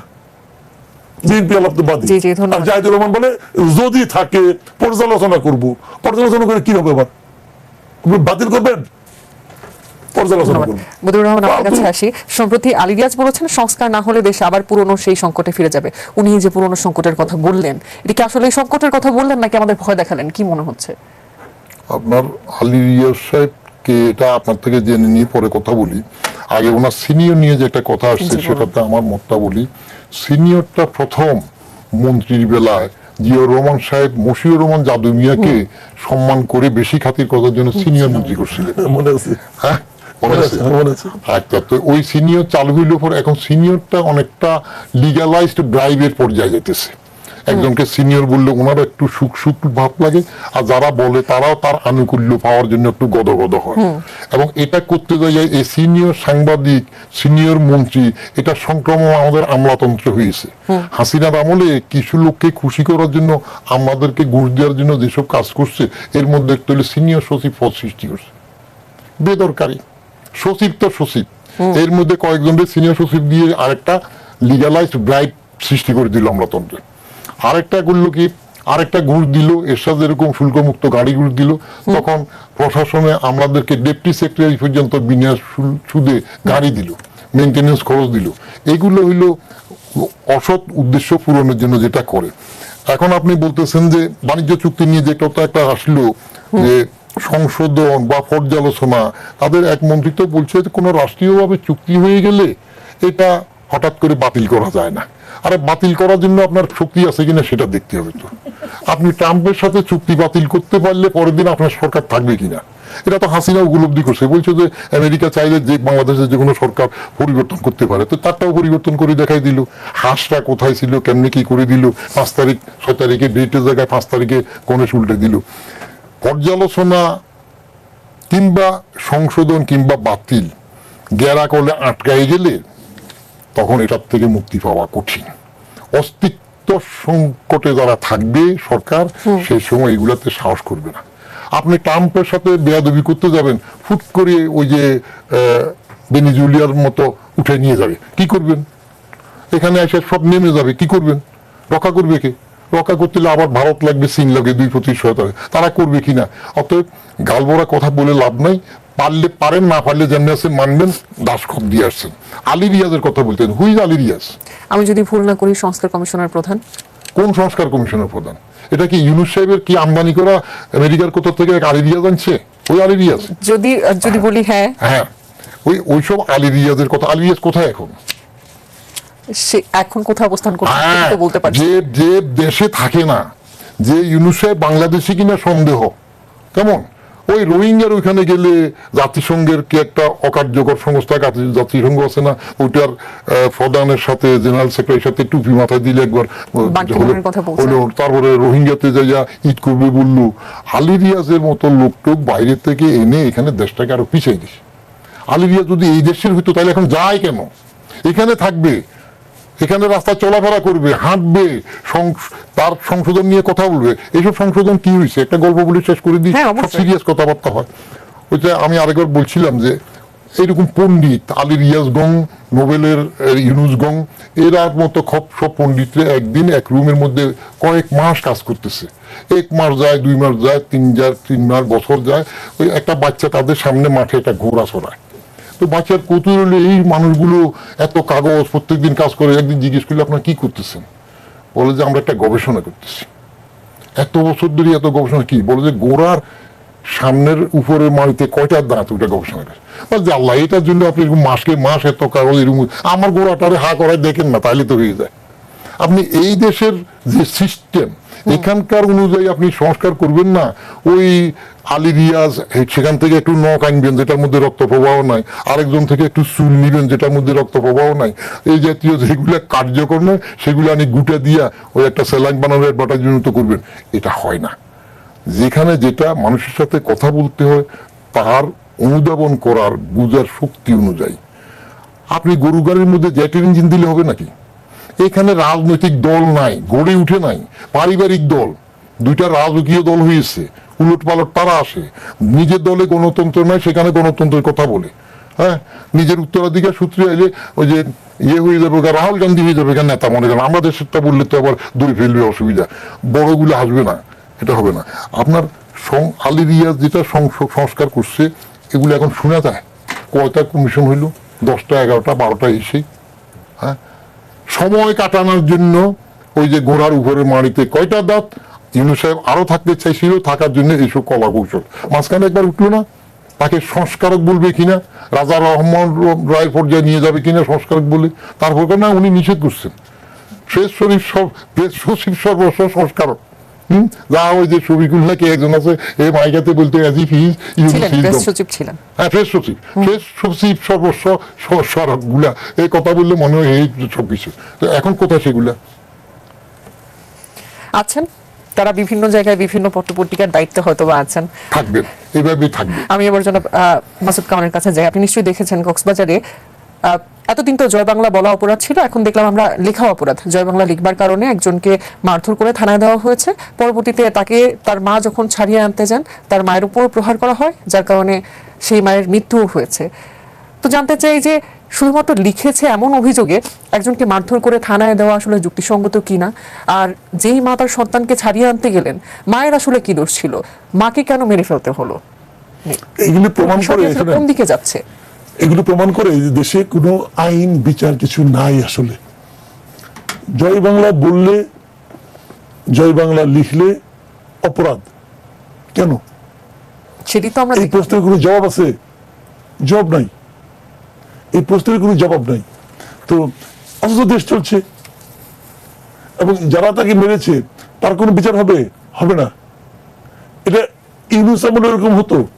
ইউনূস আমলে মনে আছে আপনার, একবার ভাঙা 32 নম্বর ভেঙে ফেলার পরে ভাঙা 32 নম্বর সামনে এক ভদ্রমহিলা গিয়েছিলেন, বয়স্ক প্রৌঢ়া মহিলা, তাকে এক ইয়াং লেডি মারধর করেছে। পুলিশ কাকে ধরে নিয়ে গিয়েছিল? যে মার খেয়েছে তাকে। যে মারধর করেছে তাকে নিয়ে গিয়েছিল? নেয়নি তো। যে করেছে, যে মেরেছে তাকে নেয়নি। যে মার খেয়েছে তাকে নিয়ে গেছে, নিয়ে যে পুরনো একটা মামলায় ঢুকাই দিয়েছে তার নাম। তো এই জিনিসটা যে মানে ঠিক হয়নি অথবা কি হয়েছে এটা বোঝার মতো বুদ্ধি দেশের মানুষের সবারই আছে, কিন্তু উনাদের বোঝার মতো বুদ্ধি নাই যে আমরা যে কাজটা করলাম এটা সবাই যে বুঝছে, সবাই যে আমাদের এখানে হাসাহাসি করছে, এইটা তারা বুঝে নাই। আইন আছে দেশে। আমি আপনাকে ছোট কথা বলি, 32 নম্বরটা ভেঙে ফেলেছে, ভাঙছে না? ভাঙার পর যেদিন ভাঙছে ওই দিন ডক্টর ইউনূসের কিছু লাগদা হয়তো ছিল, উনি কিন্তু ওই রাত্রেই উনি কিন্তু বিবৃতি দিয়েছেন যে এটা ভালো হয়নি বলেছেন। একবার দিয়ে মনে হলো বোধহয় 2-1টা শব্দ উল্টাপাল্টা হয়েছে, উনি দ্বিতীয়বার আবার দিয়েছেন ওই একই বিবৃতি, একটু চেঞ্জ করে আবার দিয়েছেন যে এই কাজটা ঠিক হয়নি। ওকে, এই যে ঠিক হয়নি কাজটা, এটা নিয়ে কোনো মামলা হয়েছে? আজকে এতদিন হয়ে গেছে, একটা সিম্পল কোশ্চেন, একটা বাড়ি ভাঙছে, বাড়ি ভাঙা নিয়ে, বাড়ি ভাঙাটাকে ঠিক বাংলাদেশে আইন অনুযায়ী মবে করছে, এটা নিয়ে কোনো মামলা হয়েছে? ওখানে থেকে থানা আছে, কোনো মামলা হয়েছে? হয়নি তো। সরকার তো বাদী একটা মামলা করতে পারতো। প্রধান উপস্থিত যেটা বলে ঠিক হয় নাই, বেঠিক একটা মামলা তো হবে, বিচার তো হবে, বিচার হয়েছে। দেখুন এই যে 32 নম্বর ইতিহাসের কিন্তু একটি অংশ, একটি বড় অংশ, এই 32 নম্বর যে এত বড় আয়োজন করে ভাঙা হলো, এবং সেই সময়কার সরকার এবং বর্তমান সরকার আমরা কোনো ব্যবস্থা নিতে দেখছি না। এই ব্যবস্থা হ্যাঁ, আপনার কাছে কি মনে হয় এই ব্যবস্থাটা আমরা কেন নিতে দেখছি না? এটা হলো কি যে মানুষের যদি আপনার মনের মধ্যে থাকে মব, আপনার মনোজগতের চিন্তায় আপনি ভাবেন যে আমি গাইড জন্য এটা ছিনিয়ে নেব, তখন যখন অন্যরা ছিনিয়ে নেয় তখন আপনার কাছে এটা স্বাভাবিক মনে হয়। যদি এখানেও তাই হয়েছে, আমি গায়ের জন্য ভেঙে ফেলবো, আমার মতের বিরুদ্ধে যারা থাকবে তাদেরকে আমি নিশ্চিহ্ন করে দেবো, গুড়িয়ে দিব। এই যে মানসিকতাটা, এই মানসিকতাটা যখন দায়িত্বে থাকা ব্যক্তির মধ্যে থাকে তখন এগুলো ঘটতে থাকে। যে ঘটনা ইউনুস আসার পর আমাদের ঘটেছে, সেই ঘটনার এই ধারাবাহিকতা হলো এই জয় বাংলা লেখার কারণে তাকে গ্রেপ্তার করা। ওই ধারাবাহিকতা একই জিনিস, মানে মন মানসিকতার দিক দিয়ে একই আছে। তো এটা কি আইনের শাসন হলো? আপনি আমাকে এই কথাটা বলেন, এটা আইনের শাসন হলো? হলো না তো। ইউনুস সরকারের আমলে একবার একটা টক শোতে আমি গিয়েছিলাম, ওখানে আমার এক ভদ্রলোকের সঙ্গে কথা আলাপ প্রসঙ্গ হচ্ছিল আওয়ামী লীগ না, আওয়ামী লীগ কবে আসবে না আসবে, অথবা আওয়ামী লীগ আসতে পারবে কি পারবে না, আওয়ামী লীগের আসা উচিত কি উচিত না, এই প্রসঙ্গটা আপনাকে তুলে ধর। আমার সঙ্গে ওরা একটা তর্ক হতে পারে, উনি একটা মনে করতে পারেন, আমি একটা মনে করতে পারি, এগুলো হতে পারে। কিন্তু কিন্তু ওই ভদ্রলোক বলে বসলেন কি, উনি আওয়ামী লীগ কোনো রাজনৈতিক দলই মনে করেন না, আওয়ামী লীগ হলো একটা মাফিয়া গ্রুপ। উনি বলছেন যে আওয়ামী লীগকে আমি কোনো রাজনৈতিক দলই মনে করি না, এটা একটা মাফিয়া গ্রুপ। এটা তো উনি ওনার চিন্তা থেকে বলছেন, মানে এই চিন্তাটা উনি বিশ্বাস করেন, বিশ্বাস তো করেন। সেই লোক এখন সরকারের প্রতিমন্ত্রী, সরকারের প্রতিমন্ত্রী মর্যাদার একজন ব্যক্তি, সেই ব্যক্তি। তো উনি যদি উনি এখানে ওই চিন্তা নিয়ে এখানে আসতেন, অথবা যদি উল্টা করে বলি, ওই ধরনের চিন্তা ধারণ করেন বলেই উনি মন্ত্রী হতে পেরেছেন। তাই তিনি মন্ত্রী, এটাই ওনার যোগ্যতা। এই যোগ্যতা যাদের মধ্যে আছে তারাই মন্ত্রী হতে পারবে। তাহলে সেই মন্ত্রীর কাছ থেকে, সেটা কেন আপনাকে বলি, সেই মন্ত্রীর কাছ থেকে যারা এই দেশে জয় বাংলা লিখবে তারা তো এই বিচারটাই পাবে। আমি আমার উত্তর পেয়েছি। আপনার কাছেও মুজিবুর রহমান একই প্রশ্ন রাখতে চাই। এই যে শুধুমাত্র জয় বাংলা লেখার অভিযোগে সন্তানকে তুলে নিয়ে যাওয়া হলো পুলিশে দেওয়ার জন্য, এবং সেই সন্তানকে উদ্ধার করতে গিয়ে মা মৃত অবস্থায় ফেরত আসলেন, লাশ হয়ে ফেরত আসলেন, এটি নিয়ে আপনার মন্তব্য জানতে চাই।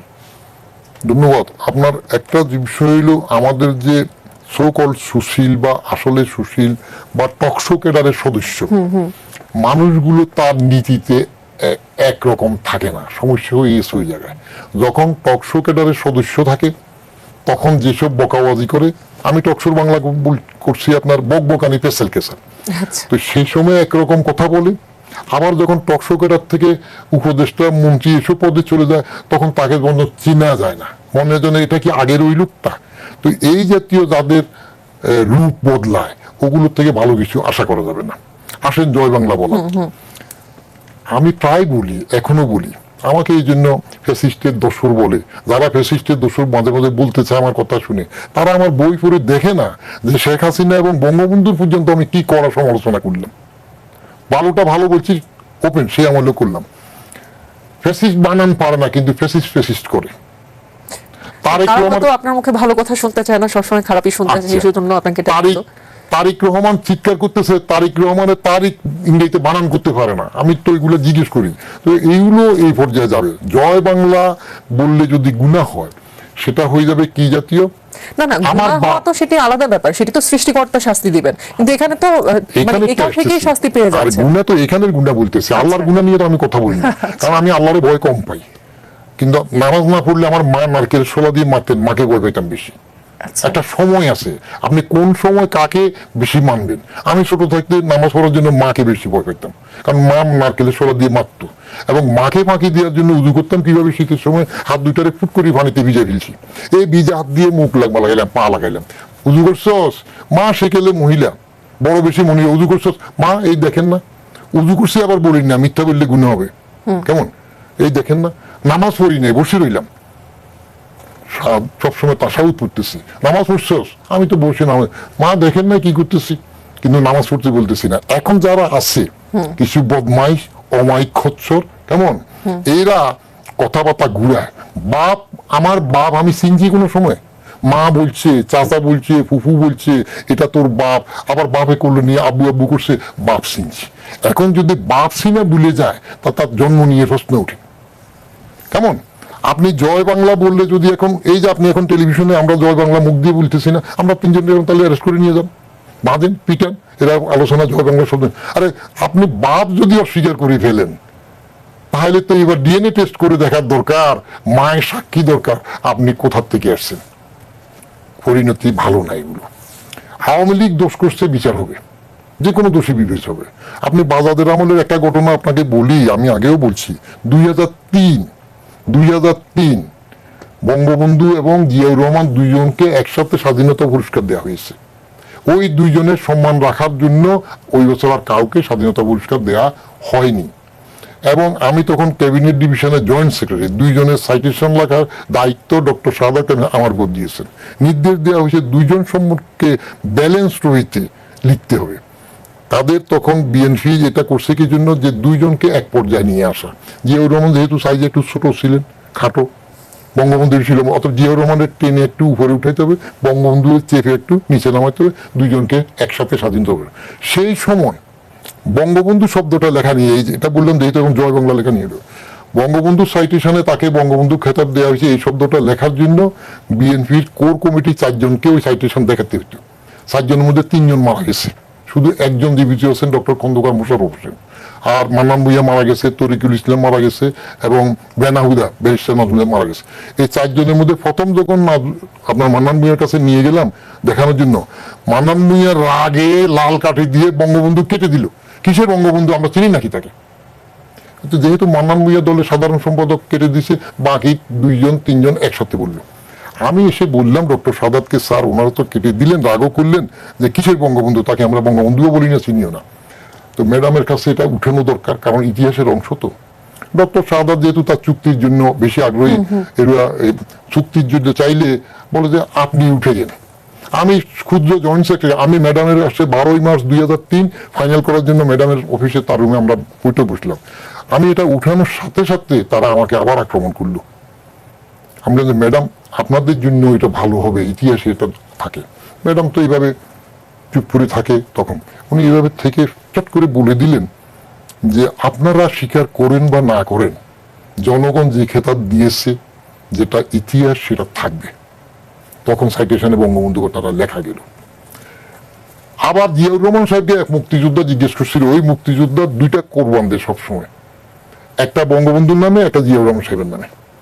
তো জিয়াউর রহমান সাহেবকে সে সামনাসামনি জিজ্ঞেস করছিল যে আপনি বঙ্গবন্ধুকে কিভাবে মূল্যায়ন করবেন। তখন প্রেসিডেন্ট যা বলছিল, তিনি এত মহান নেতা, তাকে ইতিহাস মূল্যায়ন করবে জনগণ, আমার পক্ষে সম্ভব নয়। জিয়াউর রহমান সাহেব কোনো দিন, বেগম খালেদা জিয়া কোনো দিন বঙ্গবন্ধু নিয়ে কোনো রকমের কথা বলে নাই। প্রতিহিংসা শুরু হলে তো বলে হাসিনা খালেদা এদের মধ্যে লড়াই হইলো, সেগুলা ঘটলো। অতএব জিয়া বা জয় বাংলা লেখার জন্য, বঙ্গবন্ধু বলার জন্য যারা এগুলা করে, তাদেরকে আমার ওইরকম একটা কথা বলতে হবে যে বাপ না চিনলে, ডিএনএ টেস্ট করে মায়ের সাক্ষী নিয়ে বাপ চিনতে গেলে সুবিধা হবে না। জি, আপনার কাছে একটু ছোট করে আরেকটা প্রশ্নের উত্তর জানবো। আপনি বলছিলেন যে আপনাকে এক সময় ট্যাগিং দেওয়া হয়েছে, বলা হয়েছে ফ্যাসিবাদের দোসর, এটা ওটা। কাউকে বিএনপির ট্যাগ দেওয়া হয়েছে বিভিন্ন সময়, কাউকে আওয়ামী লীগের ট্যাগ দেওয়া হয়েছে, আর ফ্যাসিবাদ তো বলাই হয়, রাজাকারের ট্যাগও দেওয়া হয়েছে। এখন কি এমন, এখন আর দেখতে পাচ্ছি সবচেয়ে বেশি বেড়ে গেছে হচ্ছে গুপ্ত ট্যাগিং। হ্যাঁ, তো এই যে ট্যাগিং এর রাজনীতি, এটি আসলে কেন এত এস্টাবলিশ হচ্ছে বা কেন এত পাওয়ারফুল হচ্ছে? এটি কি এখনকার দিনে হাতিয়ার হিসেবে ব্যবহার করা হচ্ছে নাকি? আমার ট্যাগিংটা তো আমার একটা কপাল মন্দ। সেই কপাল মন্দ হলো, আমি খাঁটি পিওর আমলা হিসাবে চলতে চেয়েছি, চলেছি, আমার কোনো দল নাই। কিন্তু বাজাদের আমলে খাঁটি আমলা হয়ে যখন চলতে চেয়েছেন, তখন কি পথে ডিফিকাল্টিজ আসে নাই? হ্যাঁ, ওই তো বলতেছি, সে বলি তখন বাজাদ আমলে আমাকে 4 বার সরকারি সচিব হিসেবে পদোন্নতি দেওয়া হয় নাই, বঞ্চিত করা হয়েছে। বলে কি এটা আওয়ামী না, তখন আমার আওয়ামী ট্যাগ দিল। আবার আওয়ামী লীগ আমলে আমাকে বলে যে সালাউদ্দিন ইউসুফ স্বাস্থ্যমন্ত্রী, শেখ সেলিম স্বাস্থ্যমন্ত্রী, বলে যে এটা তো পুরো বিএনপির লোক, আমাদের পোলা হয়নি, কথাবার্তা রাখে না, তাদেরকে টেন্ডার দেয় না। তো এইটা করতে করতে এবং এক পর্যায়ে তো পরে আমাকে বাদ বেচতে সেরাটন হোটেলে পাঠিয়ে দিল, সচিবালয়ে রাখলো না। এবং 8 মাস আমি ছুটিতে ছিলাম, কারণ আমি জুনিয়র আন্ডারে চাকরি করব না, চাকরি গেলে যাক। তারপরে প্রমোশন হওয়ার পরে আবার জয়েন করলাম। তো ট্যাগ করে এগুলা বলে লাভ নাই। এখন যেটা আপনি বলছেন গুপ্ত সুপ্ত কেমন, সেটা নিয়ে বলেন। মানুষ রং বদলাবে, স্বার্থের জন্য মানুষ পারে না এমন কিছু করে না। এরা বিশেষ করে ক্ষমতার যদি মোহ একবার আসে, তখন চলে বলে কলে কৌশলে যে যেভাবে পারে। The ultimate goal is the chair. So for having the chair he or she can do and undo anything. যারা ক্ষমতার মোহে পড়ে চলে যাবে, সম্পদের মোহে যাবে, সেটাতে এরকম দশা হবে। এই যে আমার লাগে কত, একটা মানুষ ভোগ করতে পারে কতটুকু? সারা জীবন সারা দিন কি পোশাক বদলাবে? সারাদিন কেবল খাবে? এই দুইটাই তো। আরেকটা বায়োলজিক্যাল নিড তো অটোমেটিক্যালি ইনচারি চলে যাবে। তো খাওয়া পড়ার জন্য কত দরকার, কিন্তু আপনি মরা আগ পর্যন্ত ব্যস্ত থাকবেন, সম্পদের মোহে মহাচ্ছন্ন থাকবেন। এটা সৃষ্টির বৈশিষ্ট্য। আল্লাহ কোরআন শরীফের মধ্যে বলেও রাখছে যে তোমরা প্রাচুর্যের প্রতিযোগিতায় মহাচ্ছন্ন থাকবে। আল্লাহ কুমুতাকাসুর, কতক্ষণ? মাকাবির, কবরে না যাওয়া পর্যন্ত। পরের অংশ যে সতর্ক করে কাল্লা সাহত আল্লাহ বোন, এটা ঠিক নয়। আবারও বলি শূন্য কাল্লা সাহ, এটা ঠিক নয়। এটা ঠিক চাইবে না। মোহটা এইরকম। ওই যে আমাদের প্রধানমন্ত্রী বলছেন না চেয়ার, এটা খুব গরম চেয়ার, তারেক সাহেব বলছে না গরম চেয়ার। তো এত গরম চেয়ার হলে এটার জন্য এত আসেন কেন? না আসলেই তো পারতেন, বসেন কেন? যত গরম বলে সেখানে আসতে চায়, মজা আছে। যত গরম তত মজা। এখানে আপনি সুপ্ত গুপ্ত নীতি থাকবে না। রাজনীতিতে কারো বেলায় নীতির ক্ষেত্রে আপোষ নেই, কারো ক্ষেত্রে আপোষের বেলায় নীতি নেই। এটা আছে না? ঋণ খেলাপি, বিল খেলাপি, রাজনীতিতে দল খেলাপি আছে না? স্বামী স্ত্রী বদলায়, স্ত্রী স্বামী বদলায়। আজকে এখানে ভালো লাগে না, এই দল সারি ওইদিকে এলাম, ওই দল সারি ওইদিকে এলাম, আবার ওইদিকে এলাম। একটু যদি ক্ষমতা পায়, একটু যদি ক্ষমতা পায়। এই যে বলছে রুমিন ফারহানা শুধু বাণিজ্য চুক্তি নিয়ে কথা বলছে। রুমিন ফারহানাকে বহিষ্কার না করে ও লিহায়দের যোগ্য মেয়েটাকে যদি বিএনপি মনোনয়ন দিয়ে মন্ত্রী করে দিত, তখন কি রুমিন ফারহানা এই সুরে কথা বলতো? দেয়ার লাইস ডাউট। সময় সুযোগে অনেক কিছু আসে। জি, আমি জনাব মাসুদ কামালের কাছে যাব, তবে তার আগে আরো একটি প্রশ্ন করার লোভ আমি ছাড়তে পারছি না। আমার যারা অতিথি আসেন তাদের কাছে এই সময় আমি এই গুরুত্বপূর্ণ প্রশ্নটি আমি করেই থাকি, এজন্য আপনার কাছেও করতে চাই। আমরা দেখছি, শুরুতেও কথা বলছিলাম যে প্রায় হামে 500-র বেশি শিশু মারা গেছে এবং এই সংখ্যা দিন দিন বেড়েই চলেছে। তো এই মুহূর্তে আমাদের সাবেক যে প্রধান উপদেষ্টা ডক্টর মোহাম্মদ ইউনূস, তিনি কিন্তু কোনো শোক বার্তা জানাননি এবং তাদের বাবা মায়ের প্রতি কোনো সমবেদনা জানাননি। আপনি এটাকে কিভাবে দেখছেন? কেন জানাননি? কি মনে হয় কেন? উনি তো শান্তিতে নোবেল পেলেন, এই যে এত অশান্তি সৃষ্টি হয়েছে এখানে সমবেদনা জানালেন না, এটিকে আপনি কিভাবে দেখেন? গোয়ালার দুধ কোনদিন খারাপ বলে না। গোয়ালার দুধে পানি থাকলে সেই গোয়ালা কোনোদিন বলবে না যে আমি পানি দিয়েছি। এটা বড় যখন আমরা গ্রাম দেশে দুধ দুই রকমের, একটা আইসা দুধ, একটা হাইলা দুধ বলতো। ছোট থাকতে গ্রামে ছিলাম তো, গরুর মাঠে মুখ দিয়ে দুধ শুষিয়ে খেয়ে ফেলছি। তো আইসা দুধ হইলো যেটার একটু পাতলা দুধ হয়, হাইলা দুধ হইলো যেটা দুধ একটু ঘন হয়। এখন ইউনূস সাহেবের নিজের লিগ্যাসি তো হামে মৃত্যু। তো উনি কিভাবে এখন সেটা বলবেন? এটা তো তার ব্যর্থতা। তার ব্যর্থতা নিয়ে উনি বলবেন কিভাবে? আর শোক জানানো, শান্তিতে নোবেল পাইছেন, উনি শান্তিতে পেয়েছেন, আর এখন অশান্তির জন্য আরেকবার নোবেলও তো পেতে পারেন, অসুবিধা কি? নোবেল পাওয়ার জন্য আমি একটা কথা একদিন বলছিলাম যে একটা কানেকশন থাকতে হয়, শুধু যোগ্যতা লবিং বা কানেকশন হলে ইউনিটি কানেকশন থাকতে হয়। মোর অর লেস যতজন নোবেল পায় সবগুলো খুঁজে টুজে দেখবেন ডাইরেক্টলি আর ইনডাইরেক্টলি একটা কানেকশন থাকে। আমাদের ইউনূস সাহেবের নোবেলের মধ্যেও বিল ক্লিন্টনের একটা স্ত্রী, কি হিলারি ক্লিন্টন না কি ছিল, তাদের কি একটা ফাউন্ডেশন ছিল, সেখানে অর্থদানের ব্যাপার ছিল, তাদের সাথে বন্ধুত্বের ব্যাপার ছিল। ওইসব কারণে তাকে অর্থনীতিতে মূল্য দেওয়ার চিন্তা ভাবনা হয়েছিল, কিন্তু অর্থনীতি যেহেতু আরেকজনকে দেওয়ার সিদ্ধান্ত হয়ে গেল, তখন তারের টাইনে টুইনে আইনে ওই যে গরুর রচনা নদীতে নেওয়ার মতো করে যে ঠিক আছে গ্রামীণের এই যেসব লোন টোনের কার্যক্রম এগুলো শান্তি হইল, অতএব গ্রামীণ আর ইউনূসকে শান্তিতে দিয়ে দাও। তো উনি সেই শান্তির পুরুষত্ব বাংলাদেশে দিলেন। শান্তি কাকে বলে? দেখ, I am father of the violence, আমি কি শিখাই দিলাম, যুগ যুগ তোমরা এটা করবা। জি, ধন্যবাদ। জনাব মাসুদ কামাল, এবার আপনার কাছে ফিরতে চাই। ব্যাংকে যাদের টাকা আছে, আমি একটু বলি যে এটা আমাদের অনুষ্ঠানের একদম শেষ পর্যায়ে চলে এসেছি, শেষ প্রশ্ন করতে চাচ্ছি, তো একটু ছোট করে উত্তর চাইবো। ব্যাংকে যাদের টাকা আছে, তারা সেই টাকাটি তুলতেও পারছে না এবং এর লভ্যাংশ পাচ্ছে না। যেহেতু সেই টাকার লভ্যাংশ পাচ্ছে না, তুলতেও পারছে না, তার একটি সংকটময় পরিস্থিতিতে আছে। সেই টাকাকে আবার সম্পদ দেখিয়ে সেই টাকার উপরে কর দিতে হবে, এটি আসলে কতটুকু যৌক্তিক? কারণ তারা তো একটা বলা যায় খুব সংকটময় পরিস্থিতিতে টাকা তুলতে গেলে সেই টাকাটি পাচ্ছে না। অনেকে চিকিৎসা করতে যাচ্ছেন, চিকিৎসার টাকা পাচ্ছেন না, মেয়ের বিয়ে দিতে যাচ্ছেন, মেয়ের বিয়ে দিতে পারছেন না, এমনকি অনেকে কোরবানিও দিতে পারবেন না বলছেন এই টাকা তুলতে না পারলে। সে অবস্থায় এই টাকাকে সম্পদ দেখিয়ে আসলে কর দেওয়া কতখানি যৌক্তিক? এই প্রশ্ন আসলে 19 না প্রতি দেখছেন। হ্যাঁ, ওনাকেও আমি করতে চাই, যদি আপনারা আমাকে একটু বাড়তি সময় দেন। এটা হলো আপনি ওই 5টা ব্যাংকের কথা বলছিলেন তো, ওই 5টা ব্যাংক, 5টা ইসলামী ব্যাংক যেগুলোকে একসঙ্গে করে সম্মিলিত ইসলামী ব্যাংক বানানো হয়েছে। ওখানে আপনি চিন্তাও করতে পারবেন না, 75 লাখ গ্রাহক আছে ওখানে। এই 75 লাখ গ্রাহকের যে কি দুর্ভোগ, নিজেও আছি, কি দুঃসহ জীবন তাদের। মানে আমি আমার ফ্যামিলিতেও আছে, আমার শাশুড়ি, আমার ওয়াইফের মা, উনি একটা কলেজে ছিলেন আর কি। ওনার মানে থাকে এলাকায় থাকে, একা থাকেন। তো ওনার কলেজ থেকে উনি চাকরি শেষ হয়ে যাওয়ার পরে যা টাকা পাইছেন সব টাকা এক্সিম ব্যাংকে রাখছিলেন। সেই টাকা দিয়ে উনি সংসার চালাতেন ওটা প্রফিট দিয়ে। এবং সেখানে কি হলো, এখন উনি টাকা পাচ্ছেন না। ব্যাংকে গেলে পরে ব্যাংকে ম্যানেজার কখনো থাকে কখনো থাকে না। একটা কার্ড ধরাই দিছে থানা পর্যায়ে, কার্ডে যে ব্যাংকিং করলে 500 টাকা করে প্রতিদিন পায়, কখনো 1000 টাকা পায়, এর চেয়ে বেশি টাকা পায় না। ওরা লভ্যাংশও পাচ্ছে না। হঠাৎ করে বলতেছে কি 2025 সালে যে লভ্যাংশ যেটা দেওয়া হয়েছিল ওরা ফেরত দিবে। দেখেন আমি এটা বলি, একটা রাষ্ট্র যখন নাকি ভেঙে যায়, একটা রাষ্ট্র যখন তার কার্যকারিতা হারায়, তখন এই ধরনের দৃশ্য দেখা যায়। এই যে একটা ব্যাংক, আমি কি একটা ব্যাংক করতে পারবো? আমি ছেলে একটা ব্যাংক খুলে বসলাম, পারবো না। কেন? রাষ্ট্র দেখবে আমি ব্যাংক চালানোর জন্য যোগ্যতা সম্পন্ন কিনা। এবং ব্যাংকটা খোলার পর আমার বিভিন্ন কর্মকাণ্ড যদি ব্যাংকিং সিস্টেমের বাইরে যায়, এটা দেখভালের জন্য একটা কেন্দ্রীয় ব্যাংক আছে, তারা প্রতিনিয়ত দেখে। তো এইটা যদি কারো ব্যর্থতা হয়, এটা রাষ্ট্রের ব্যর্থতা। যে টাকাটা রেখেছে সে কিন্তু রাষ্ট্রের উপর ভরসা করে রেখেছে। আমি বাংলাদেশের গভর্নমেন্টকে মনে করি সে চালাতে পারবে, অত টাকাটা রাখছে, তার উপরে ভরসা করে রাখছে। এখন রাষ্ট্র চুপ, এখন রাষ্ট্র কিছু বলে না। 75 লাখ গ্রাহকের আপনার ফ্যামিলি মেম্বার কয়জন? ধরেন যদি 2 জন করে ধরি, 1.5 কোটি লোক এখানে, তাদের জন্য আপনার কোনো মানে পেইন নাই, তাদের চিন্তা করেন না। এটা হলো রাষ্ট্রের চেহারা।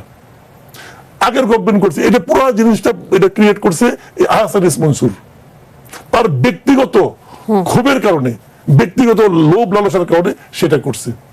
সে এক্সিম ব্যাংকের চেয়ারম্যানের সঙ্গে, এক্সিম ব্যাংকের চেয়ারম্যানকে চোর ছিল, কোনো সমস্যা নেই, মানতে রাজি আছি। তার চেয়ারম্যানের সঙ্গে উনি এক সময় ব্র্যাক ব্যাংকে ছিলেন, এই আহসান এস মনসুর।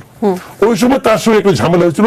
এই ঝামেলাটাকে চরিতার্থ করার জন্য উনি 5টা ব্যাংকে একসঙ্গে বললো এই ব্যাংকগুলো দুর্বল ব্যাংক। যখন বাংলাদেশ ব্যাংকের চেয়ারম্যান বলে, গভর্নর বলে একটা ব্যাংক দুর্বল, তবে এই ব্যাংকে আর কিছু থাকে? ব্যাংক তো ভাই চলে মানুষের বিশ্বাসের উপর। সবাই যে হুমড়ি খেয়ে পড়ে ওই ব্যাংকগুলো টাকা তোলা আরম্ভ করলো, দুর্বল হয়ে গেল। একটা মানুষকে, আমি তো আপনাকে বলি আপনার মধ্যে আমি ক্যান্সারের জীবন দেখতেছি, ও নমুনা দেখতেছি, আপনি এখনই তো আদামার হয়ে যাবেন। আমি ডাক্তার না, কিছু না, তাও করলে বলি। আর সে বাংলাদেশ ব্যাংকের গভর্নর, সে বলতেছে এই ব্যাংকগুলি দুর্বল, ব্যাংক শেষ। তারপরে 5-6টা একসঙ্গে করলো। এখন মানুষ, তুমি যদি একসঙ্গে করলা তাহলে গ্রাহকদের টাকা দিয়ে দাও, কেউ দিতে পারছে না, টাকা তুলতে পারছে না, কাকে বলবেন? এর চেয়ে ভয়ঙ্কর আর কিছু হয় না। সময় থাকলে আরেকটা কথা বলি, যে কথা নাকি আপনি ওনাকে বলছেন অন্য প্রসঙ্গ, যে শান্তিতে নোবেল পাওয়া উনি কেন একটা শোক জানালেন না? উনি কিন্তু শোক জানাইছেন। একজনকে জানেন কাকে? সিএনএন এর যে প্রধান ছিল টেড টার্নার, সে মারা গেছে। ওইটার জন্য উনি একটা বিশাল, প্রায় আমি হিসাবে প্রায় 350 ওয়ার্ডের একটা অবিচুয়ারি লেখছেন ওনার ফেসবুক পেজে। তো সিএনএন এর টেড টার্নার জন্য ওনার মায়ার শেষ নাই, কারণ উনি ওনার ফ্রেন্ড, ওনাকে উনি বন্ধু মনে করেন। আর এই দেশের শিশুগুলিকে উনি মানুষই মনে করেন না। এই জন্য এদের প্রতি ওনার, আপনি যখন হেঁটে যান, যদি আপনার পায়ের নিচে পড়ে দুইটা একটা তেলাপোকা, একটা পিঁপড়া যদি মারা যায়, আপনি জন্য শোক করেন? শোক করেন না তো। তবে খারাপ লাগে যে আমার জন্য একটি প্রাণী মারা গেল, ওটা হলো কীটপতঙ্গ, শোক করেন না। খারাপ লাগে না ভাই, তেলাপোকা মারার জন্য টাকা দিয়ে ওষুধ কিনেন, এগুলি করেন না তো। ওইটা আপনার শোক লাগে না, কারণ ওইগুলো কীটপতঙ্গ। উনি আমাদের দেশে মানুষকে কীটপতঙ্গ মনে করেন, মানুষ মনে করেন না। যে কারণে আমরা যারা কীটপতঙ্গ না, আমি পার্সোনালি আমি ওনাকে মানুষ মনে করি না। উনি দেখতে মানুষের মতো, বাট উনি মানুষ না। জি, বদিউর রহমান, আপনার কাছে একটু আসি, এই একই প্রশ্ন একটু জিজ্ঞেস করি, যেহেতু অনুষ্ঠানের শেষ পর্যায়ে। এই যে ব্যাংকে এত টাকা রয়েছে গ্রাহকদের, সেই টাকা তো তারা পাচ্ছে না, লভ্যাংশ পাচ্ছে না, তো এই অবস্থায় তাদের ওই টাকাকে সম্পদ দেখিয়ে কর আদায় করা যৌক্তিক কিনা? একই প্রশ্নই করছি, যৌক্তিক কিনা? আর এই বিষয় থেকে উত্তরণের উপায়টি আসলে কি? সবাই তো আসলে যৌক্তিক হয়েছে কিনা হয়নি সেটা নিয়ে কথা বলে, কিন্তু উত্তরণের একটু পথ আপনার কাছ থেকে জানতে চাই। আচ্ছা, ইউনূস সাহেব এই দেশি কিনা এটা নিয়ে এক কথাই বলি, ইউনূস সাহেব বাংলাদেশি না। তার পাসপোর্ট থাকুক, ইউনূস সেন্টার থাকুক, গ্রামীণ থাকুক, তিনি হলেন ইন্টারন্যাশনাল নাগরিক।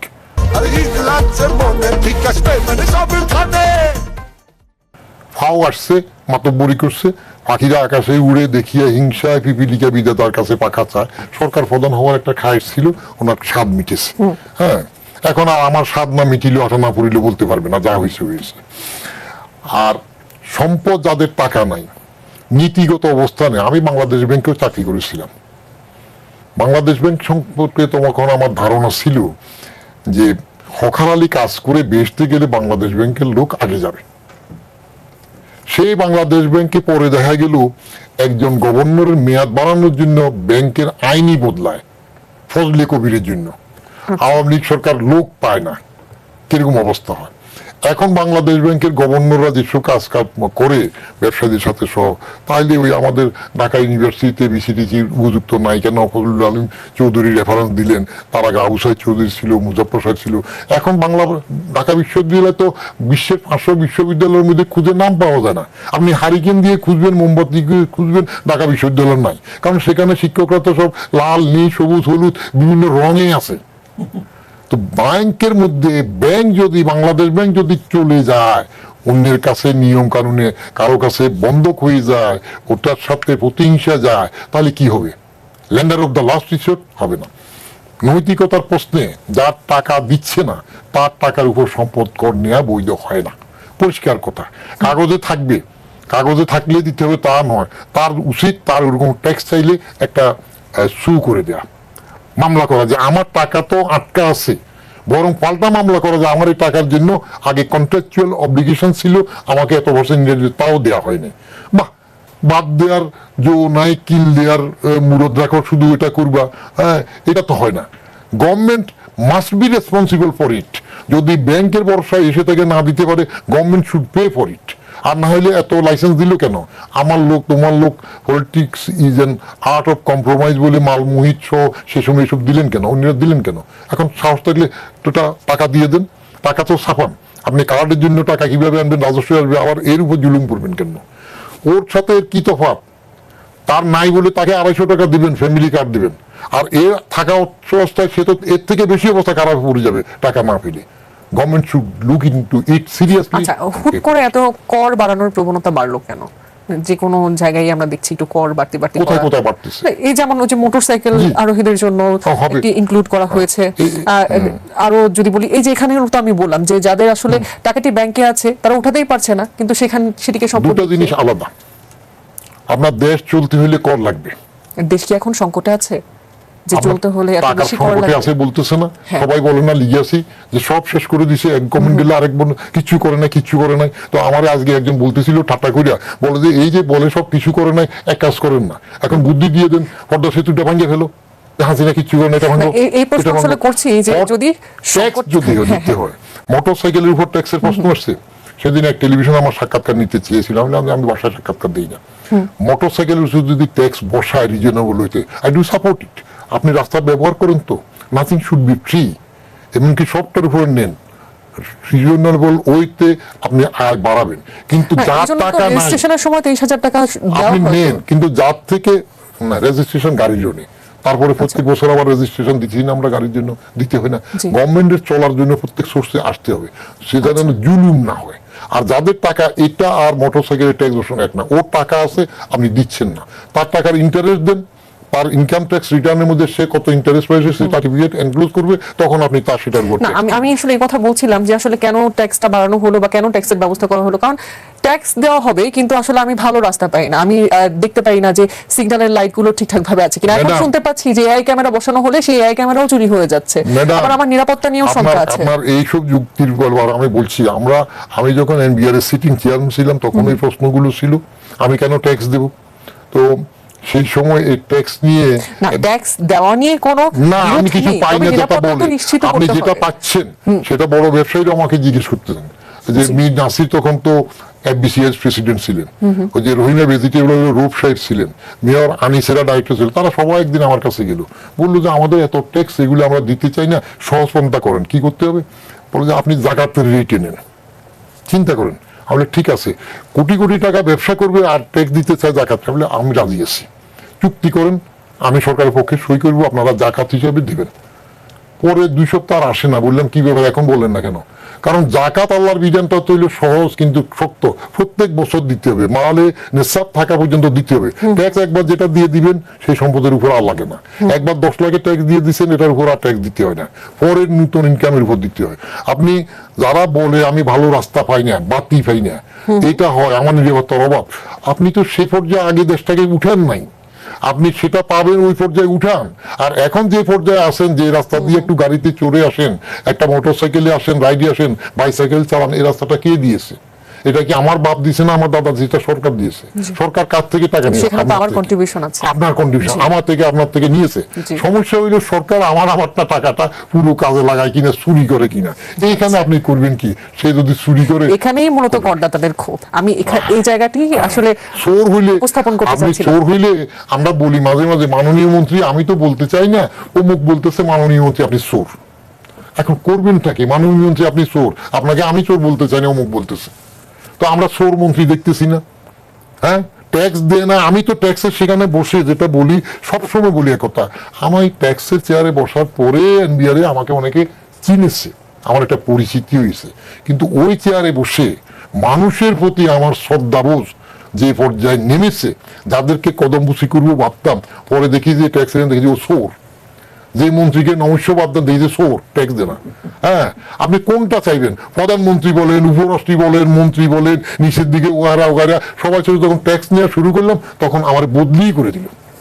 তো আপনি চোর যদি সবাইকে পান, আপনি একা আক্ষেপ করে কত করবেন? দোয়া করেন আল্লাহর কাছে, আল্লাহ হেদায়েত করুক, ইউনুসও করুক হেদায়েত, আমাদেরকেও হেদায়েত করুক। জি, আমি একটু জানি তাহলে জনাব ইউনুস কি কর দিতেন? ইউনুসের করের বিষয়ে আগের ইতিহাসগুলো জানেন না? ইউনুস সাহেব মামলা করছে, তার গ্রামীণের এমডি থাকার বয়স নিয়ে কত লড়াই করল না, হেরে গেলেন বেশি বয়সে থাকার নিচে। তারপর ওনার করের মামলাও তো উনি করছেন, হাইকোর্ট সুপ্রিম কোর্ট গিয়ে হেরে কর দিয়েছেন না, তাহলে ঠিক মতো দিতেন না। এবং তারপরে উনি এবার ক্ষমতায় এসে কি করলেন? তিনি তার নিজের আখের গুছানোর জন্য শ্রম আদালতের মামলা টামলা খালাস করে নিলেন, ইউনিভার্সিটির লাইসেন্স নিলেন, নিজের গ্রামীণের অর্ডিন্যান্স, ইউনুস যেহেতু তারেক সাহেবের সাথে ধরম মরম প্রফিসুস হয়েছে পিটুলকানি সমিতি, সেটা ক্লিয়ার করে নিলেন, নিজের কর বিরাট অঙ্কের কর সেগুলো করে নিলেন। কেন বলতে পারলেন না যে আমি নোবেল লরেট, আমার নিজস্ব যেসব ইনভলভমেন্টের বিষয়গুলো আছে সেগুলো আমার পিরিয়ডে স্থগিত থাকবে, পরবর্তী সরকার আসলে সেগুলো নিউট্রালি বিবেচনা করবে। আমি ইউনুস সাহেব ক্ষমতায় আসার পরে প্রথম লাইভ টেলিভিশনে বলছিলাম হি ইজ মানি লাভার, আরেকটা টেলিভিশনে গিয়ে বলছিলাম he is both money lover and power lover. জি, ধন্যবাদ। আমি যদি একটু ভুল না করি, আমি আরেকটু যুক্ত করি যে তিনি তো মনে হয় নোবেল প্রাইজে যে প্রাইজ মানিটা পেয়েছিলেন, সেখানেও আসলে কর দিতে চাননি, যদি ভুল না করি। এই ম্যাডাম, আপনারা পুরনো গায়ের মধ্যে আবার লবণ দিতে চান। আমি বলতে চাই না যে আমি আপনাদের ইউনিয়ন চেয়ারম্যান, এইসব বলে টলে বলতে চান। ওইটা আমি সিটিং ছিলাম, তো যেহেতু হি ইজ মানি লাভার আমি ওটাতে টের পাইলাম। ওনার যখন নোবেল পেলেন তখন তো আমি sitting chairman. Income tax ordinance ছিল তখন 84-এর। ইনকাম ট্যাক্স অর্ডিন্যান্সের বিধান অনুযায়ী any remittance from abroad through normal banking channel is tax free. বাইরের থেকে নর্মাল ব্যাংকিং চ্যানেলে যে রেমিটেন্স আসবে সেটা করযোগ্য নয়। তো ওনার লোকজন আমার কাছে গেলেন, বললো যে ওনার নোবেল মানির উপরে যেন ট্যাক্স না হয়। আমি ওইটুক বিধান দেখাই দিলাম যে ট্যাক্স হবে না, নর্মাল ব্যাংকিং চ্যানেলে আসতে হবে। বলে যে আপনি একটা সার্টিফিকেট লিখে দেন। অর্ডিন্যান্সে যেখানে বিধান লেখা সেটার কপিও দিয়ে দিলাম, আমি সার্টিফিকেট দেবো না। শেষ পর্যন্ত নোবেল কমিটি সেখান থেকেও তো আমাকে টেলিফোন করানো হয়েছে যেন এটা ট্যাক্স না হয়।